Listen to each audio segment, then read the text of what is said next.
रोज़मर्रा की ज़िंदगी से ऊब गए हैं तो पहले इसे समझिए और फिर दूर कीजिए।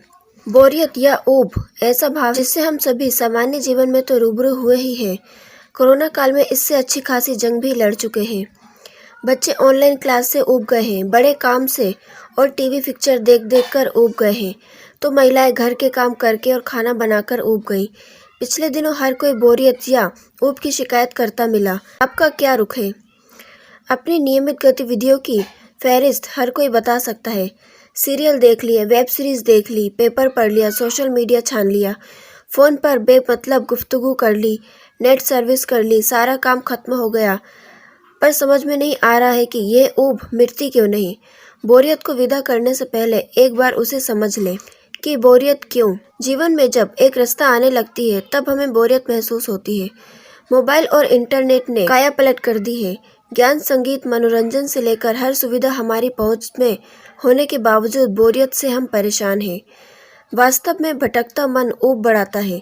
यदि हम किसी साधन से संतुष्ट या खुश नहीं है तो ये ढेर सारे विकल्प भी हमें भ्रमित करते हैं। जहाँ मन माफिक काम न करना ऊब को बढ़ाता है, वहीं जिंदगी के कोई स्पष्ट लक्ष्य न होना भी बोरियत अनुभव कराता है। कोई भी ऊबना नहीं चाहता, लेकिन ये एक सामान्य भाव है। बोरियत हो रही है ऐसा कहने या सोचने का सीधा मतलब यह है कि व्यक्ति अपनी वर्तमान स्थिति या काम से खुश नहीं है। आज स्मार्टफोन हर हाथ में है, पर सफर या किसी के इंतजार में जब हम अकेले होते हैं, खुद ब खुद हमारी उंगलियां मोबाइल पर स्वैप करने लगती हैं। सोशल मीडिया पर आप खुद नया देखने के लिए एक के बाद एक दूसरी और फिर अनगिनत पोस्ट देखते चले जाते हैं और अंत में उससे भी बोर हो जाते हैं। किसी वस्तु की अधिकता या आसान उपलब्धता बोरियत बढ़ाती है। बोर होते हैं बच्चे। लगातार घरों में रहने से बच्चे बोर हो गए हैं। बच्चों का विकास दोस्तों संग खेलने और कूदने, स्कूल जाने से होता है। स्कूल आना जाना, वहाँ का वातावरण, पढ़ाई, शिक्षकों से रूबरू पढ़ना, दोस्त, सहपाठी, ढेर सारे बदलाव और रोचक गतिविधियाँ चंद घंटों में होती रहती हैं, जिससे ऊब नहीं आ सकती। कोविड के कारण बच्चे इससे महरूम रहे। बच्चों के स्क्रीन टाइम पर शोध करने वाली टेरेसा बेल्टन कहती है कि आधुनिक संचार माध्यम बोरियत को दूर करने की जगह समस्या और बढ़ाते हैं। बच्चे उस विषय से जल्दी बोर हो जाते हैं जो उन्हें पसंद नहीं या जिसमें वो कमज़ोर हैं, क्योंकि इससे संघर्ष करने के लिए उनके पास कोई सीधी मदद नहीं है। ऑनलाइन क्लासेस का क्रेज़ खत्म हो चला है और वो बच्चों को अब बोझ सी लगने लगी है। ऑनलाइन क्लासेस और इंडोर गेम से ऊबे बच्चे नेट पर अनावश्यक सर्विस और पैसों से ऑनलाइन गेम खेलने लगे हैं। नेट का ऐसा प्रयोग उनमें चिड़चिड़ाहट के साथ हताशा बढ़ा रहा है। नए की तलाश। बोरियत अक्सर उसमें ही देखी जाती है जो निरंतर कुछ नया करने की तलाश में रहते हैं। ये वो अवस्था है जब आप कोई काम कर रहे होते हैं और आपको लगता है कि ये बेकार है। ऐसे लोगों के लिए कोरोना काल नई चुनौतियां लेकर आया है। बोरियत का प्रभाव। मनोविज्ञान के अनुसार बोरियत से ये सीधे सीधे जुड़े हैं। अकेलापन, क्रोध, दुख और चिंता। लगातार बोर रहने वाले व्यक्ति ज्यादा खाते हैं।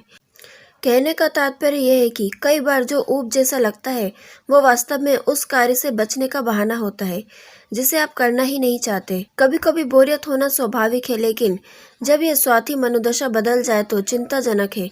बोरियत नकारात्मक विचारों की जड़ है। इससे व्यवहार में चिड़चिड़ापन आने लगता है। कार्य क्षमता और रिश्तों पर इसका नकारात्मक प्रभाव पड़ता है। इसकी वजह से व्यक्ति डिप्रेशन में भी जा सकता है। आगे जानिए, बोरियत थोड़ी अच्छी भी होती है। बोर होना अच्छा है, यह सच है। बोरियत या ऊब जाने की एक दूसरा अच्छा पहलू भी है। बोरियत इंसान को कुछ नया सोचने और सृजन के लिए प्रेरित करती है। ऊब हमें नए कामों को आजमाना और रचनात्मक होना सिखाती है।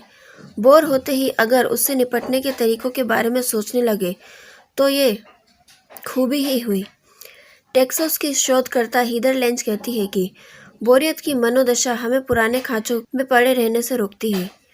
इससे व्यक्ति की कल्पना शक्ति और रचनात्मकता में वृद्धि होती है।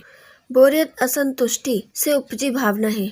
इस पर अगर ध्यान केंद्रित करके लक्ष्य पाने का प्रयास किया जाए तो सफलता निश्चित है।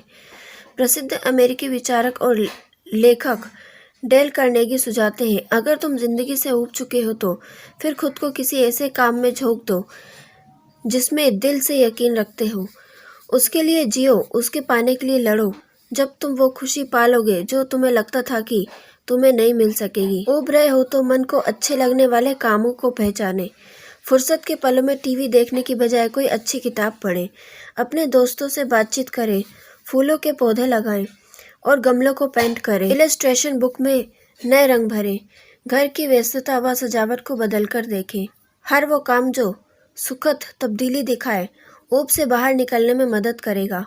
फूलों के पौधे भी इसलिए सुझाए जाते हैं कि जब पौधे पर कलियां आती हैं, फूल खिलते हैं तो मन प्रसन्न होता है।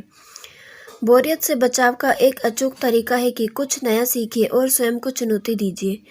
मददगार बने, अनजान लोगों की सहायता करें। बच्चों और वृद्ध लोगों के साथ समय बिताने पर भी खुशी मिलती है। कोई नई भाषा सीखें। आपका कोई छुपा हुआ हुनर है, जैसे नए व्यंजन बनाना, फोटोग्राफी करना, चित्रकारी करना, ग्राफिक डिजाइनिंग आदि को, तो इंटरनेट और सोशल मीडिया पर इसे प्रोफेशनल रूप में आजमाइए। कोई भी ऐसी गतिविधि जिसमें व्यक्ति की शारीरिक या मानसिक ऊर्जा खर्च होती हो, वह बोरियत से बचाती है। ऊब की समस्या उपजने ही ना देने के लिए सहनशीलता की आदत विकसित करना बहुत ज़रूरी है। खास तौर से बच्चों को प्रारंभ से ही धैर्यपूर्वक अपनी बारी का इंतजार करना और प्रतिकूल स्थितियों में शांत रहना सिखाना चाहिए। दोस्तों, इस टॉपिक पर आपका क्या कहना है? आप अपनी राय कमेंट बॉक्स में शेयर ज़रूर करें और आगे ऐसी वीडियोस और जानकारी पाने के लिए हमारे चैनल को सब्सक्राइब करना ना भूलें और इस वीडियो को आगे शेयर करना भी ना भूलें। Thank you.